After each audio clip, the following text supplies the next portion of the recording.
Hello everyone. Are you feeling stuck or unsatisfied with your progress in life? What if transforming your reality could be as simple as adjusting your outlook? Welcome to Note, where we dive into compelling reads and bring their essence directly to you. Today we're exploring Attitude is Everything by Keller, a book that promises to elevate your mindset and actions. This summary isn't just an overview, it's a gateway to life-changing insights. You'll discover the power of positive thinking and the importance of embracing failures, essential steps toward achieving your dreams. And the best part, you gain all these insights without flipping through a single page.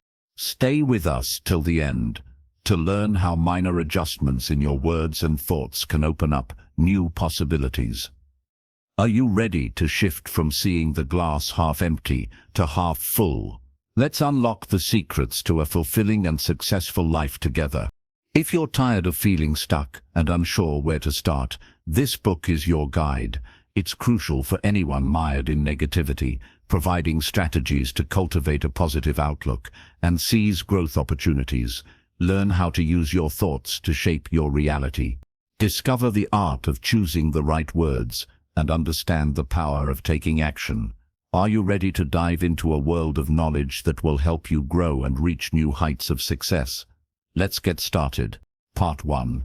Success begins in the mind. Your attitude is your window to the world. Attitude is the lens through which you view the world. Two people can experience the exact same thing at the same time, yet feel differently about it. This all depends on their attitudes. When we were children, we began life with a clean and positive attitude. We believed that no matter how many times we fell, we could still run, walk, and ride a bicycle. We never blamed the sea, and nothing could stop us. As we grow older, our experiences often cloud our belief in ourselves, like a fog. Whenever we try something new, we recall past failures and end up not even trying. Repeated failures fill our mental capacity with negativity. You are responsible for these outcomes. If you have created a negative image, only you can turn it into a positive one. So, relax and create a new, positive image of your story. Involve all your senses in this visualization to truly feel it from within. Robert is a great example of this. He was nominated for a judge's position. From childhood, his dream was to become a successful judge. When he was nominated, he felt both happy and incredibly nervous. He noticed he was becoming more nervous by the day. Robert was truly qualified for this post, having the ability and a high chance of winning the election because Jeff was his friend. He gave Robert a life-changing piece of advice. Jeff suggested that Robert should add "Judge" to his signature, making him Judge Robert Jones, and place this signature where it would always catch his eye. Therefore, Robert signed a piece of paper and kept it in his wallet. His own signature constantly reminded him of his dream. Even though he was not fully aware, this mental image was preparing him to be a judge. This led to even stronger images forming in his brain. He became convinced that he really was a judge. To turn this image into reality, he began to take action. He vigorously engaged in his campaign and pushed his party to perform their best to maximize his votes. Robert was already a strong personality with a high chance of winning, but these images made him even stronger. Once these images transformed into a positive attitude, nothing could stop him from creating whatever he wanted in life. Make a commitment, and you will move mountains. Achieving any goal is impossible without commitment. It is the most crucial part of our achievements. True commitment means having the desire to do whatever it takes to reach your goal. This commitment is nothing short of magical. When you start focusing on your dream, you will notice that new paths to reach that dream begin to open up. These paths were always there, but when you start committing to something, you begin to attract it. However, commitment alone is not everything. Life will test you by placing many obstacles in your path.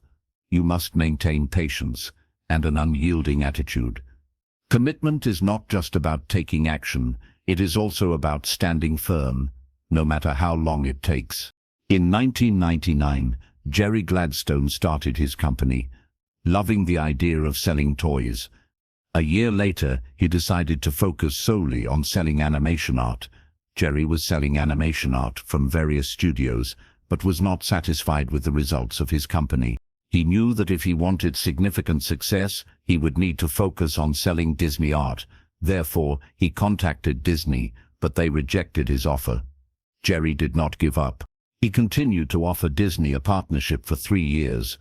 One day, a Disney team member became so annoyed by his constant phone calls that he left a voicemail saying Jerry would never get a deal with Disney. What do you think? Did Jerry give up? Absolutely not. He started calling even more frequently. Disney's people became so exasperated by his persistence that they finally offered him a deal. However, there was one condition. Jerry could only sell Disney art if he opened a store in Minnesota or Massachusetts. Jerry lived in New York and loved his city dearly. Reluctantly, the very next day, he set off for Boston, Massachusetts. He found a location there and called Disney again. When the team saw his commitment, they were impressed and invited him to join the Disney program. A year later, he was permitted to open a store in New York as well. 10 years later, Jerry became one of the world's largest sellers of animation art. Part 2. Watch your words blaze a trail. You might wonder why discussing the selection of words or phrases is so crucial. You should know that your words can either make or break your future. Words strengthen your attitude. If your words are positive, your attitude will undoubtedly be positive as well. Therefore, we must choose our words carefully. This process begins with a thought, then it becomes a word, followed by belief, action, and finally, the result is right before us. Once you create a positive image in your brain, start using positive language to help guide you towards your goal. You can share your dream with others, but you must be cautious. Share your positive thoughts only with those who are themselves very positive. Such people have the power to help you advance further. They can even stand by you when you need to be accountable. The story of Kent Calhoun is very inspiring. Kent was a scientist at NASA and the leader of the Search for Extraterrestrial Intelligence project. Kent had earned a doctoral degree in physics. He was trying to develop software that could detect other living beings in the universe.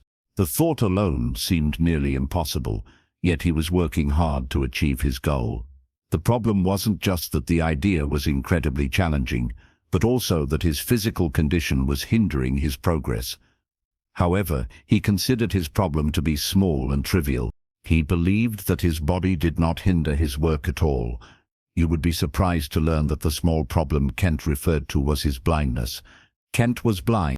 He knew that if he used strong and negative words, he would give more power to his problem, which would then control his entire life.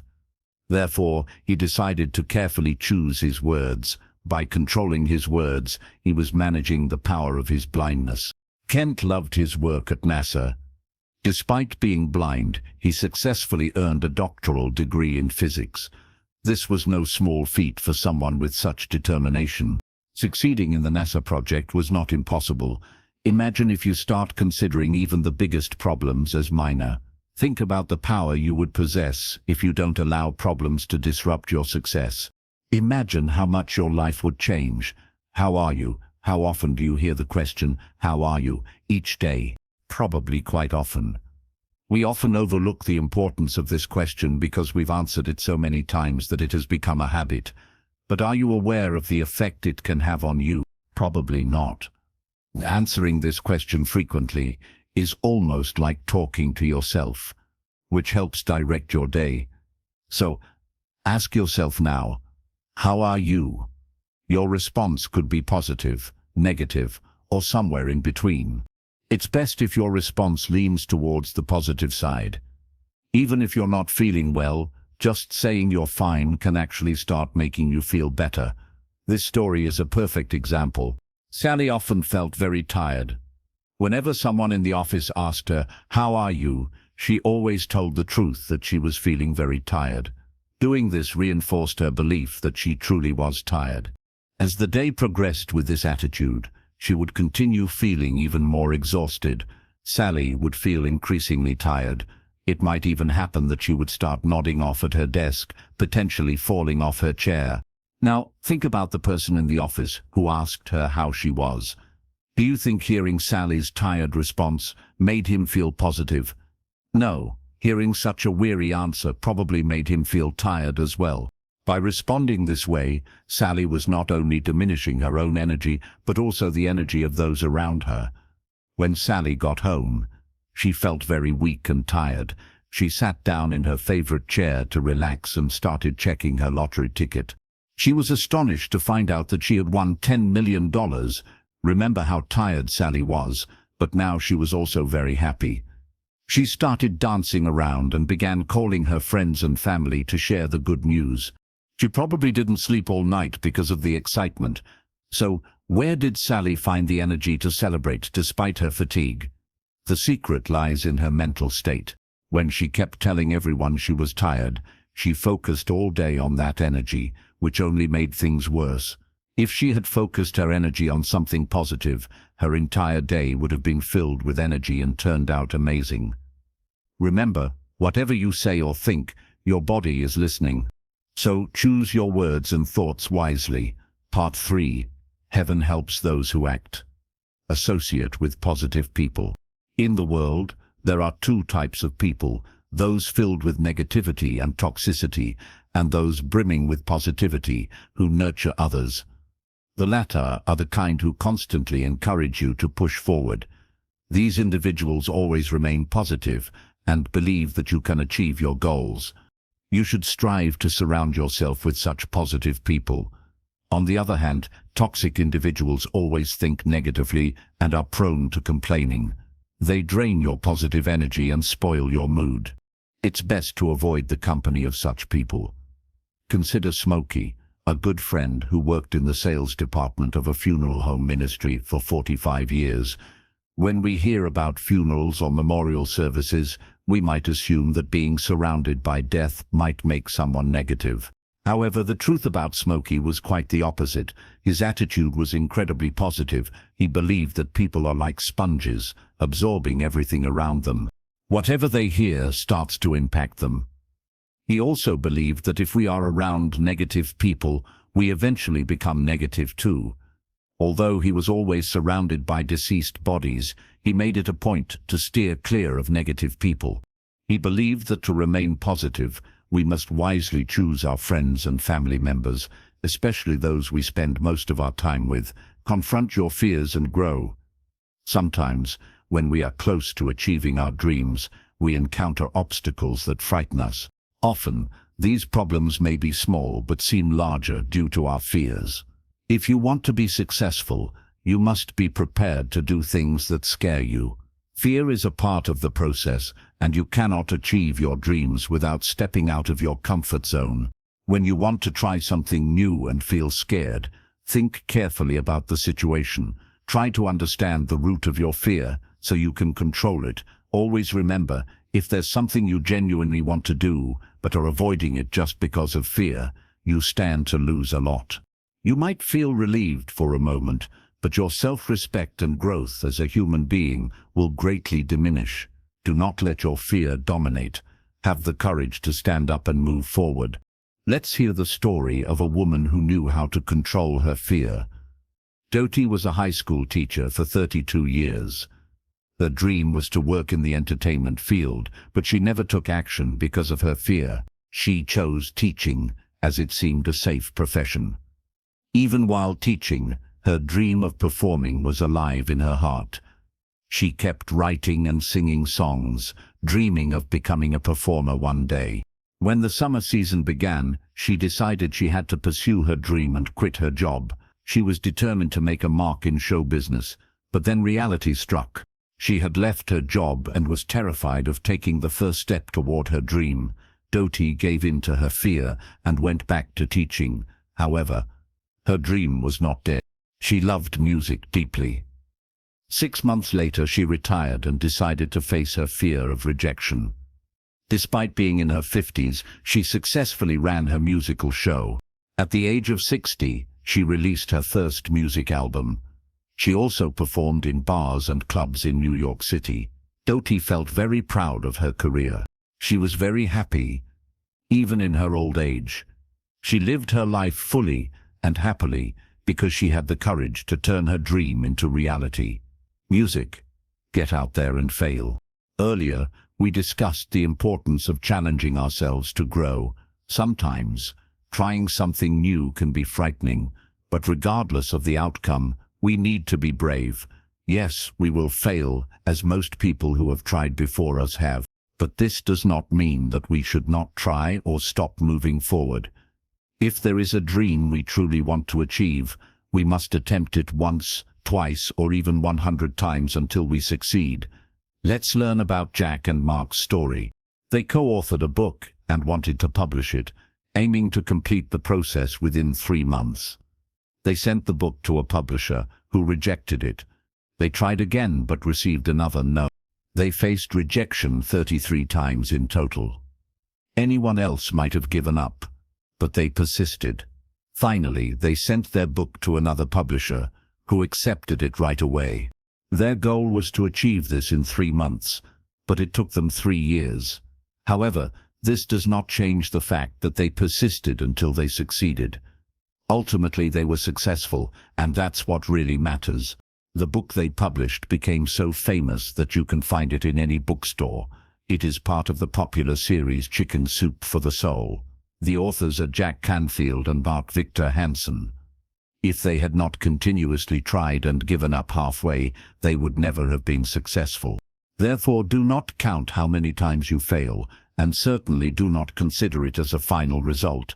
Remember, rejection does not define our future, but our attitude certainly does. Conclusion. Now that you have learned about the importance of a positive attitude, it's time to apply this knowledge in your life. In part 1, you understood the role of your mind. Once you set your thoughts on positive things, you begin to attract every positive aspect into your life. In part 2, you learned how adopting positive language can lead to positive outcomes. Even a simple response to "How are you?" can make or break your day. Part 3 taught you how you can be positive and get things done. You learned the importance of choosing the right people to be around. By now, you understand how significantly our company affects us. You also realized that stepping out of your comfort zone is essential for growth and becoming stronger. This book is filled with magical keys that will open every door in your path and lead you unlock the door to success. This isn't rocket science. You just have to believe in the magic of attitude. Take control of your mind, words, and actions. If your dream is to achieve something that no one has ever accomplished before, the first step is to work on your attitude. Don't wait. Don't doubt. Start working on a positive attitude that will lead you to a life filled with positivity and satisfaction. Here's a test to check your attitude. Imagine a glass of water on a table, half filled. Do you see it as half full or half empty? Some people will say it's half full, others half empty. Neither is wrong. It's all about the attitude of perception. Think honestly about what thought came to your mind. That's your attitude, and working on it is your choice. And there you have it. We've just journeyed through Jeff Keller's Attitude is Everything, uncovering how a shift in perspective can dramatically alter our path to success. Remember, the power to change your life lies within your thoughts and the words you choose to express them. If you found today's summary enlightening and feel inspired to take control of your attitude, don't keep it to yourself. Share this audiobook summary with friends, family, or anyone you believe could benefit from these powerful insights. We have plenty more life-changing summaries coming your way. Got thoughts or a story about how a positive attitude impacted your life? Drop us a comment below. We'd love to hear how you're turning your thoughts into action and success. Thank you for spending part of your day with us here at Audiobook 101. Until next time, keep that attitude positive and watch as the world changes around you. Remember, every big achievement starts with the decision to try. Make your attitude the key to your success. Music.